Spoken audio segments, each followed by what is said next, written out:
Quem é o vilão do novo filme do Superman? Hoje, nesse vídeo, eu irei responder essa pergunta para que você possa ir assistir tranquilamente Superman nos cinemas e conseguir entender tudo sobre esse personagem que está abaixo dessa máscara preta que vai rivalizar contra a força do Homem de Aço. Então sejam bem-vindos, nerds, bem-vindos ao Cofre Nerd. Eu sou Giovanni Zola e estou aqui para falar sobre um personagem muito importante tanto para o filme do Superman, mas como para a história dele ao longo desses 80, quase 90 anos do nosso querido filho de Krypton. E assim que a gente assistir ao filme, nós também vamos vir falar as nossas primeiras impressões. Iremos assistir ao filme antes, então fica ligado no Cofre Nerd. E é por isso que eu peço que você se inscreva no canal, ative o sininho, deixa o like nesse vídeo. Aqui no Cofre Nerd você tem conteúdo de primeira para poder ficar por dentro de tudo que tá rolando na cultura nerd. Então, além disso, peço que você, se puder, seja membro do canal também. Nesse clube de membros que a gente tem muito conteúdo bacana para que você possa ficar por dentro de toda a nerdice desse mundo. É só apertar aqui, ó, no clube de membros e você tem 3 níveis para poder participar. E são um precinho bem baratinho, bem em conta para você estar aqui junto com a gente na comunidade Cofre Nerd. O vilão de Superman é um dos mistérios que o longa do último filho de Krypton vai guardar até o lançamento. E mais nos trailers a gente tem algumas pistas de quem possa ser esse personagem. Parece até que o trailer entrega algumas coisas ali que hoje eu vim destrinchar para vocês. Esse personagem rivaliza com o Superman em força, velocidade, principalmente quando a gente olha para as imagens da luta no estádio de futebol. Muitos especulam que a sua identidade seja, na verdade, o Midnighter, principalmente por causa do seu visual muito parecido com o personagem e também por ele sempre estar ao lado da engenheira, fazendo com que associem muito esse personagem a The Authority, que é uma equipe que vai ter um filme solo na DC também, é uma equipe meio C ou D ali da época da DC, mas que a engenheira faz parte e que possui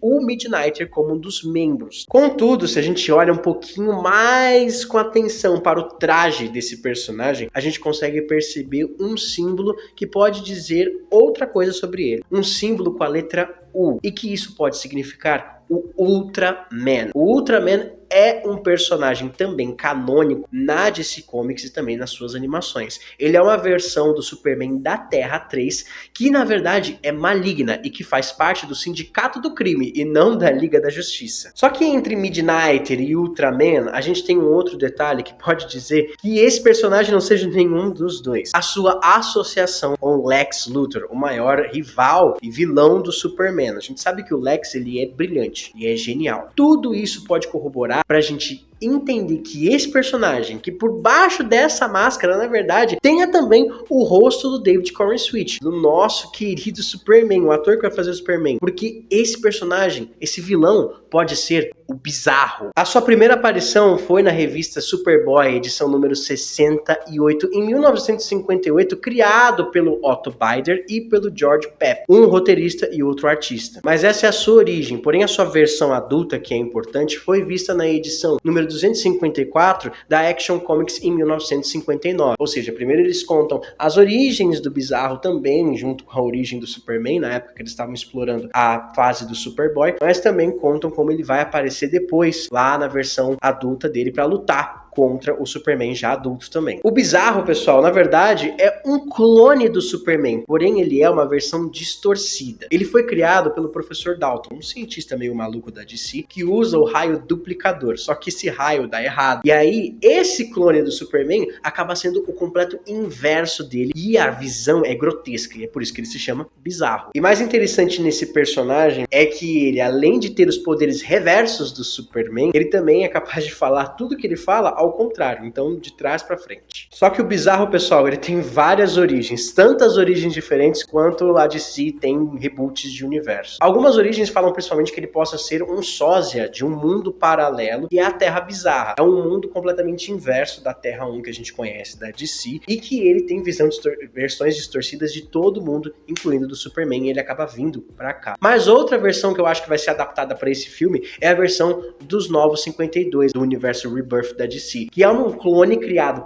pelo Lex Luthor para conseguir conter os poderes do Superman. Isso é meio que embasado porque o Lex Luthor está controlando essa figura encapuzada, essa figura enmascarada, junto com a engenheira também, que é uma personagem que vai aparecer sempre ao lado desse personagem misterioso. Dentro das suas aparições, a gente tem principalmente em aparições de longa-metragem, animações, mas também de séries em live action. Nunca tivemos o Bizarro sendo adaptado para um filme live action, um longa-metragem live action. A gente só teve para animações. E nas animações começam com Super Friends em 1970. Ele aparece também na série animada Liga da Justiça Sem Limites, aquela que passava sempre no SBT depois do almoço. E também, mais recentemente, ele apareceu em 2020 na animação Superman Filho Vermelho, Red Sun. Já para séries live action, o Bizarro ele apareceu em Lois e Clark, que é a série de 1996. Ele também reaparece na sexta e na sétima temporada de Smallville, que é a grande série que trouxe o Superman para um público mais jovem, que trouxe o Superman para um pessoal que não lia quadrinhos, que conheceu o Superman ali nas suas origens através dessa série. Uma versão da Supergirl bizarra também apareceu na série da Supergirl, ou seja, do mesmo jeito que o Bizarro foi clone do Superman, a Supergirl tem o seu clone bizarro também, criada pelo Maxwell Lord, um vilão da primeira temporada. Ele aparece lá no episódio 12 e a Supergirl tem que lutar contra essa personagem, contra a sua versão distorcida ali. Mais recentemente ele aparece na segunda, na terceira e também na quarta temporada de Superman e Lois. O Bizarro, ele adapta essa fase do mundo bizarro, ou seja, ele é um doppelganger, um sósia que vem da Terra bizarra para poder confrontar o Kal-El. E durante essa temporada, segunda temporada, a gente tem a disputa entre a Terra do Superman e também o mundo bizarro, que a Ali Olsen tá querendo fundir todo mundo. Eu gosto muito dessa versão, dessa adaptação que eles fazem ali da Terra do mundo bizarro, mas eu acho que não vai seguir isso dentro do filme. Eu acho que eles vão manter a sua origem fiel, mais ou menos, que é de ser apenas um clone do Superman. Bom, eu já disse que os poderes do Bizarro, eles são completamente inversos ao do Superman. Tá bom, não completamente, ele ainda tem super força, ele ainda tem velocidade, ele também consegue se regenerar, porém, os outros poderes dele é que começam a ficar invertidos. Ele consegue fazer visão criogênica, ou seja, visão congelante, ao invés do Kal-El que faz visão de calor. Ele tem o sopro de calor também, que na verdade rivaliza com o sopro congelante do Superman. E uma outra curiosidade é que o Bizarro, ele não é enfraquecido pela Kryptonita verde como acontece com o Superman. O Bizarro, ele pode ser em alguns momentos enfraquecido pela Kryptonita azul e até pela Kryptonita X, que a gente vê em Superman e Lois. Mas não necessariamente acontece isso em todas as vezes que o Bizarro aparece. Ele tem que ser detido pela força do Superman mesmo. Inclusive, Kryptonita verde só fortalece ele, então não dá pra usar contra. Só que esse traje preto pode não ser o único traje que esse personagem vai usar, pessoal. Porque muitos especulam de que dentro daquele traje do martelo da Borávia, aquele traje metálico, esteja sim o Bizarro. Isso pode ser embasado principalmente por quê? Porque o Bizarro, em Superman e Lois também principalmente, ele vem de uma terra onde tem um sol vermelho. Então é o sol vermelho que dá poder a ele, diferente do Superman que recebe seus poderes do sol amarelo. O Bizarro, ele é enfraquecido pelo sol amarelo. Então ele pode usar esse traje preto, esse traje metálico do martelo da Borávia para se proteger da radiação solar amarela e conseguir manter os seus poderes. E ter o Bizarro como vilão principal desse primeiro Superman, não vilão principal, o Lex Luthor também tá sendo vilão. Eu acho que é muito simbólico, porque é um momento em que o Clark Kent está tentando se entender como super-herói. É o seu primeiro ano sendo Superman em Metrópolis. Ele está sendo questionado a todo momento sobre suas ações, sobre interferir ou não em guerras, sobre se ele tem mais poder do que líderes mundiais ou não, sendo que ele apenas é um cara tentando fazer algo certo. E isso é totalmente questionado na hora das entrevistas que ele tem com a própria Lois Lane. Mas o Superman poder enfrentar alguém que tem o seu rosto, porém distorcido, pode fazer com que o Clark entre numa certa, não crise existencial, talvez numa certa dúvida das ações dele, se são certas, se estão erradas, sobre quem é ou o que significa ser o Superman, sobre o que o difere do Bizarro, o que o difere do próprio Lex Luthor. E há muitos momentos a gente consegue ver que o Lex tenta rivalizar para ser sempre melhor que o Superman. Mas por que o Superman